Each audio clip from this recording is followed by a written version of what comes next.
Good morning everyone. आज की हमारी वीडियो रहेगी।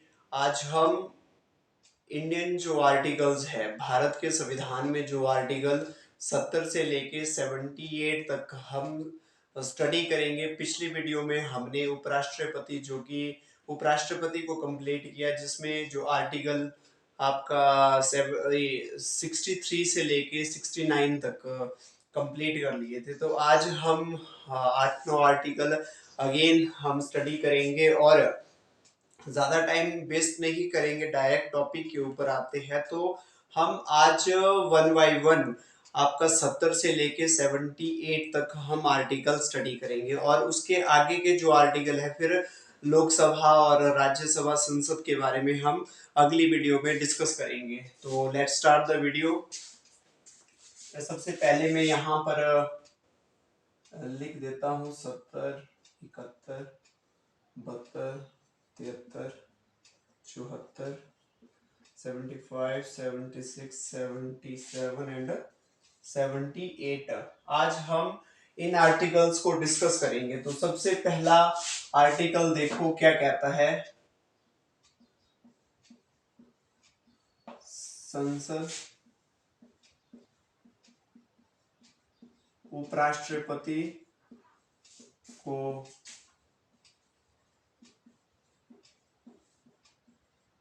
पावर देती है राष्ट्रपति के पद पर कार्य के।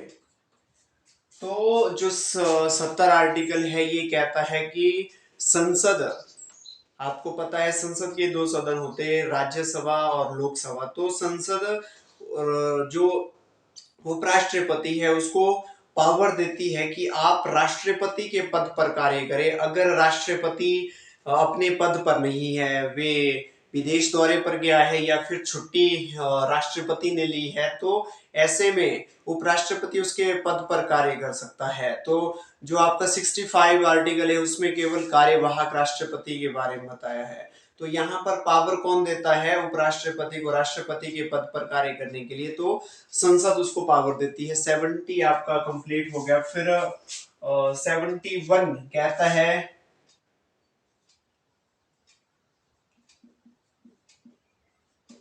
राष्ट्रपति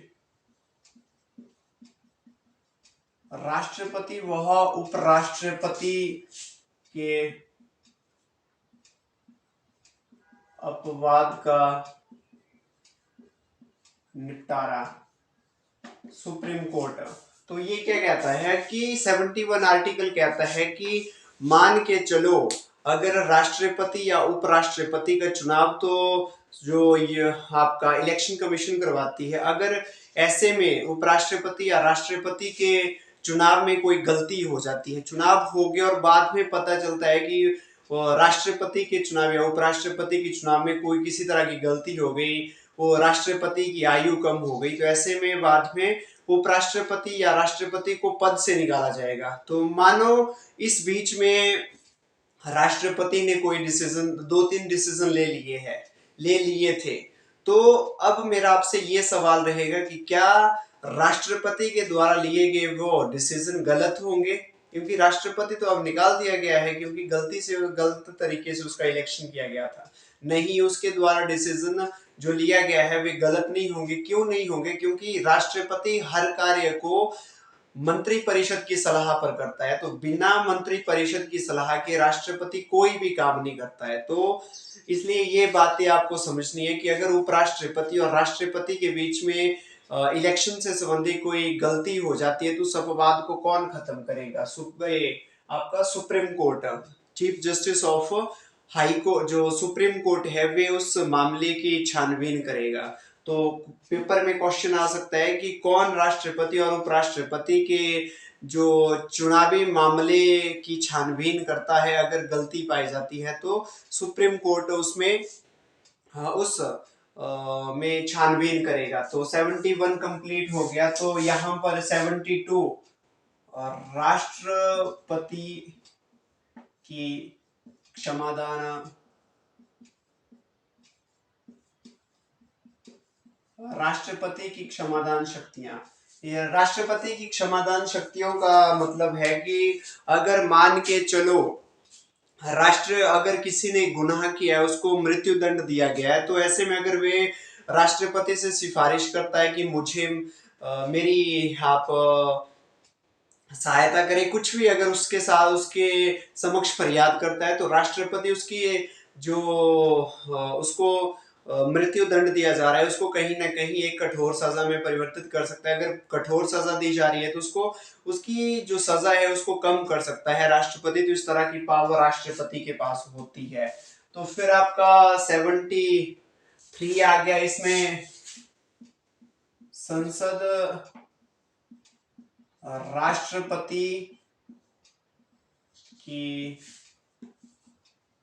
शक्तियों में वृद्धि कर राष्ट्रपति की शक्तियों में वृद्धि कर सकता है। और इसमें कहा गया है सिंपली कि जो संसद है वे राष्ट्रपति की शक्तियों को एक्सपेंड कर सकती है। अगर वे चाहे तो उसकी शक्तियों को विस्तृत कर सकती है, और अगर डिक्रीज करना चाहते हैं तो कर सकते हैं। ये पावर संसद के पास होती है। सिंपली कहा गया है, लिखा भी मैंने, संसद राष्ट्रपति की शक्ति में वृद्धि कर सकती है, उसको एक्सपेंड कर सकती है और उसको डिक्रीज भी कर सकती है, इंक्रीज भी कर सकती है और उसको डिक्रीज भी कर सकती है। तो अब इम्पोर्टेड एक आर्टिकल बहुत बहुत इम्पोर्टेड है 74। यहाँ पर मंत्री परिषद। हाँ, अब देखो राष्ट्रपति की सहायता के लिए मंत्री परिषद होता है और मंत्री परिषद के मुखिया प्रधानमंत्री होते हैं। ये इंपॉर्टेंट याद रखना आपने। मंत्री परिषद के अध्यक्ष कौन होते हैं? अध्यक्ष प्रधानमंत्री होते हैं। तो यहाँ पर ये मंत्री परिषद आपकी राष्ट्रपति की सहायता के लिए होता है। फिर यहाँ पर अदर मिनिस्टर, OTHER अदर, तो अदर मिनिस्टर से ये अदर मिनिस्टर मंत्री परिषद में केवल एक प्रधानमंत्री नहीं होता है, वहां पर आपके अदर मिनिस्टर्स भी होते हैं। तो इनको 75 में लिखा गया है। इसमें आर्टिकल 75 में जो अन्य मंत्री है मंत्री परिषद की, उनके मंत्रियों का वर्णन किया गया है। तो अब हम थोड़ा सा इनको बाद में डिस्कस करेंगे। चलो इनको पहले डिस्कस करते हैं, तो बाद में आपको प्रधानमंत्री के बारे में अच्छे से बताएंगे क्या क्या चीजें प्रधानमंत्री से संबंधित आपको याद रखनी है। तो 76 क्या कहता है? 76 कहता है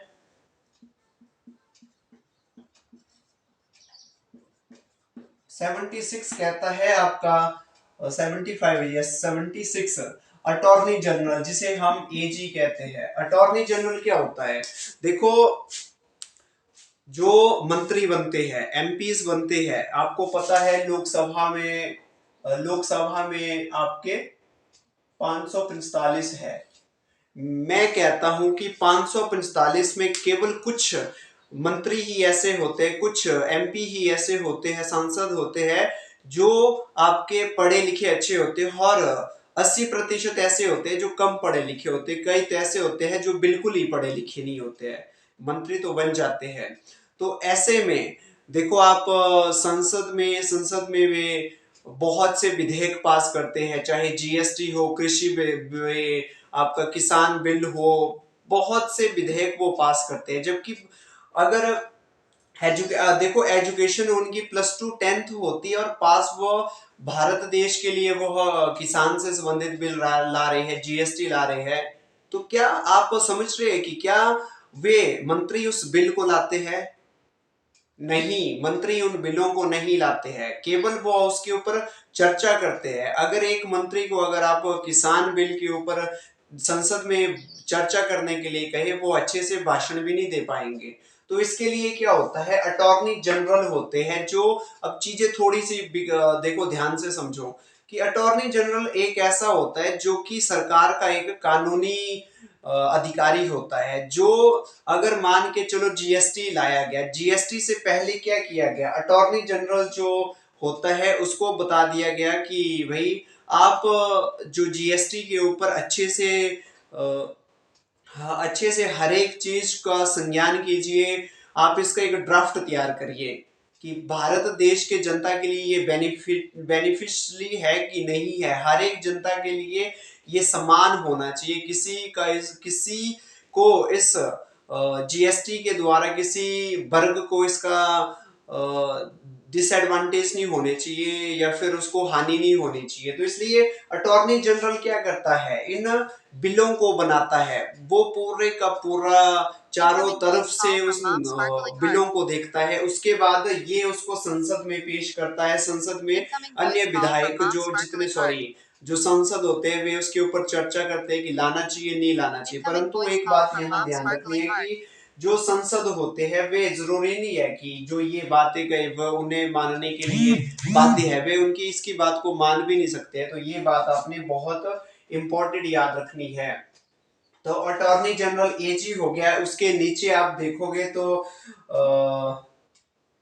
सॉलिसिटी जनरल होता है। सॉलिसिटी जनरल के नीचे एडिशनल सॉलिसिटी जनरल होता है। इसकी जो स्टडी होती है, जो ये पढ़ा लिखा होता है, ये सुप्रीम कोर्ट का जो जज होते हैं उनके बराबर इसकी क्वालिफिकेशन होती है, सुप्रीम कोर्ट के जज के बराबर, और इसकी हाई कोर्ट के जज के बराबर जो सॉलिसिटी जनरल, एडिशनल सॉलिसिटी जनरल जो ये डिस्ट्रिक्ट कोर्ट के जज के बराबर इसकी क्वालिफिकेशन होती है। तो ये बातें आपको बहुत इंपॉर्टेंट याद रखनी है। सॉलिसिटी जनरल केवल जो कानूनी सलाहकार होता है, अगर मान के चलो सरकार के ऊपर कोई केस करता है तो ऐसे में उस केस को हैंडल कौन करेगा, एडिशनल जनरल उसको उस केस को हैंडल करेगा। तो 77 में क्या कहा गया है कि प्रधान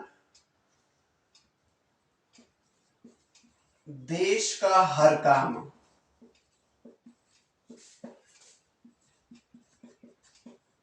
राष्ट्रपति के नाम से किया जाएगा।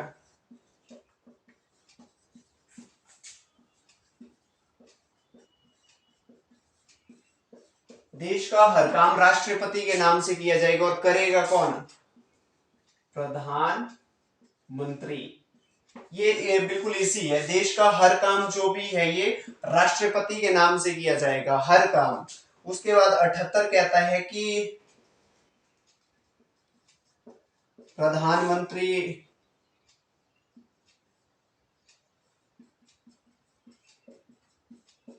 राष्ट्रपति को हर बात बताने के बाध्य है संसद की। तो यहां पर देखो आप, संसद की हर बात बताने के लिए राष्ट्रपति को कौन बाध्य है, तो वे आपका प्रधानमंत्री को हर एक बात संसद की राष्ट्रपति को बतानी है। ये इंपॉर्टेंट आ सकता है कि भाई कौन संसद की बात राष्ट्रपति को बताने के लिए बाध्य है, तो प्रधानमंत्री बाध्य है राष्ट्रपति को हर बात बताने के लिए। तो ये आपके कंप्लीट हो गए। अब थोड़ा सा चलो आप 74 में बहुत सी चीजें आपको याद करनी है। जैसे इसी में प्रधानमंत्री, मैंने कहा कि वही मंत्री परिषद का अध्यक्ष प्रधानमंत्री होता है। प्रधानमंत्री, यहाँ पर आप देखोगे मंत्री परिषद और मंत्रिमंडल आएगा।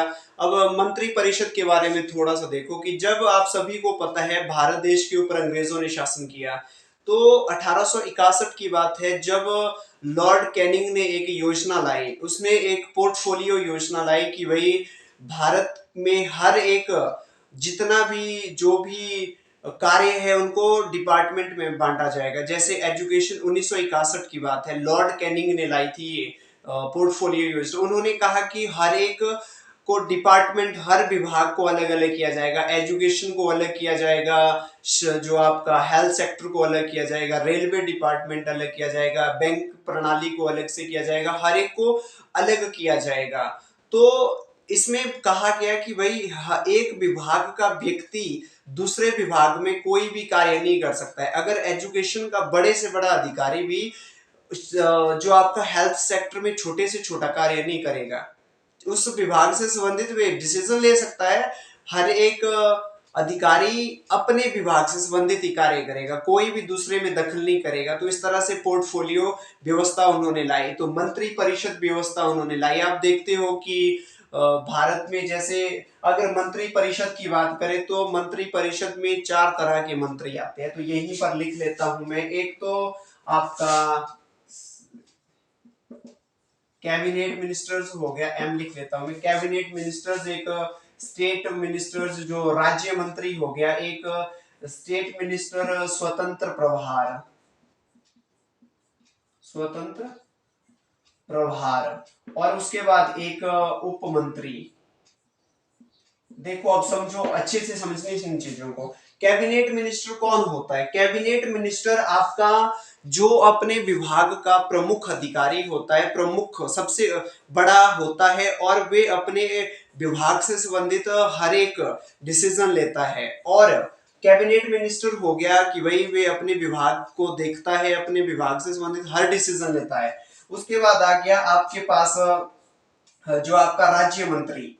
राज्य मंत्री किसको कहते हैं? ये राज्य स्टेट वाला राज्य नहीं है, ये कैबिनेट मिनिस्टर का सहायक होता है, ये इसकी सहायता के लिए होता है। उसके नीचे स्वतंत्र प्रभार कब होता है? देखो स्वतंत्र प्रभार इसी को कहा जाता है, पर कब कहा जाता है? जब मान के चलो कैबिनेट मिनिस्टर छुट्टी के ऊपर गया है, या फिर कैबिनेट मिनिस्टर विदेश दौरे पर गया है, ठीक है, तो ऐसे में जो आपका राज्य मंत्री है ये स्वतंत्र प्रभार कहलाएगा। ये कैबिनेट मिनिस्टर की जगह कार्य करेगा, समझ गए? उसके बाद जो आपका राज्य मंत्री के लिए सहायता कौन करेगा? जो उप मंत्री इसकी सहायता के लिए होगा। और लोकसभा का 15% मंत्री परिषद का अंग होगा। केवल लोकसभा का 15% व्यक्ति ही, लगभग लगभग आपके ये 85 जो है 545 में 84 से 85 व्यक्ति क्या होंगे, जो मंत्री परिषद के हिस्सा होंगे।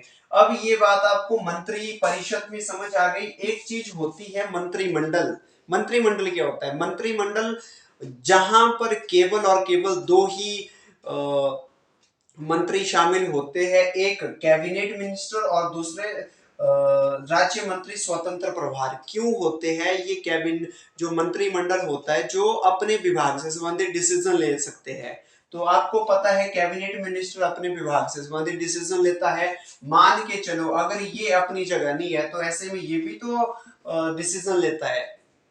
देखो जैसे मंत्रिमंडल की, देखो समझो समझो आप अच्छे से, मंत्रिमंडल की बैठक हो रही है, 84 सारे मंत्री परिषद में सदस्य है, ठीक है, तो यहाँ पर 80 आ गए और 4 आपके छुट्टी के ऊपर चले गए हैं मंत्री। तो ऐसे में उन मंत्रियों के स्थान पर कौन सा मंत्रिमंडल की बैठक में भाग लेंगे? जो आपके राज्य मंत्री स्वतंत्र प्रभार है, 4 ये इन्होंने भाग लिया। तो इस तरह से यहाँ पर जो भी डिसीजन लिया जाएगा, जो भी बैठक में कार्य किया जाएगा, तो वे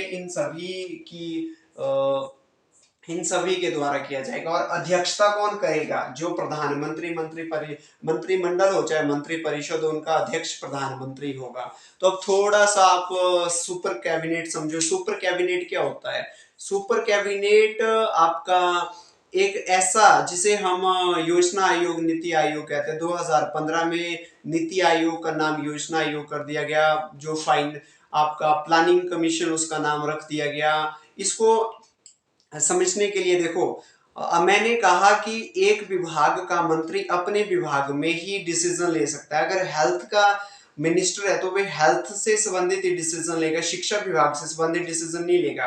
परंतु प्लानिंग कमीशन क्या कहता है? ये देखता है कि पूरे भारत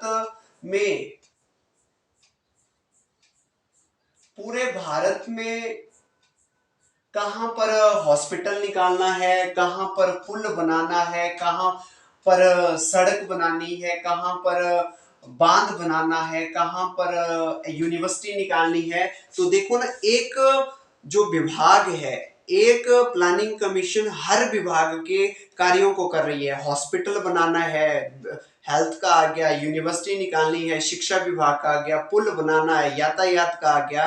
तो एक विभाग सभी विभागों के कार्य कर सकती है, तो इसलिए इसे सुपर कैबिनेट कहा गया। और किसने कहा है? कई बार क्वेश्चन पुट आउट हो चुका है कि जो आपका सुपर कैबिनेट प्लानिंग कमीशन को किसने कहा है? तो के संधानम ने इसको सुपर कैबिनेट कहा है। तो एक आपको याद रखना है पीएमओ।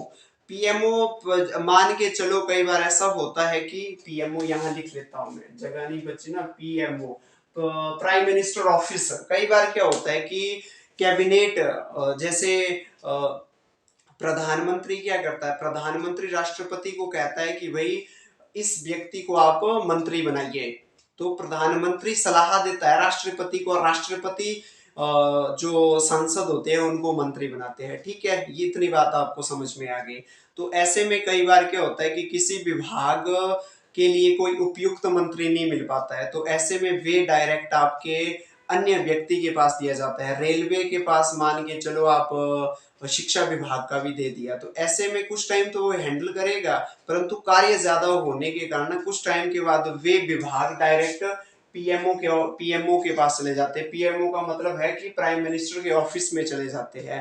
प्राइम मिनिस्टर ऑफिस में 200 ऐसे टॉप रैंक आईएएस ऑफिसर होते हैं जो कि उस विभाग को अच्छे से हैंडल करते हैं, और कहते हैं कि भाई जो भी विभाग पीएमओ ऑफिस में चले जाते हैं वहां पर कार्य गलती की कोई भी गुंजाइश नहीं होती है, कार्य को अच्छे से किया जाता है। तो ये आपका आज कंप्लीट हो गया, और अब अगली वीडियो में मिलेंगे जिसमें हम डिस्कस करेंगे आगे जो आपका राज्यसभा लोकसभा इनसे संबंधित आर्टिकल हम देखेंगे। तो तब तक के लिए जय हिंद, जय भारत।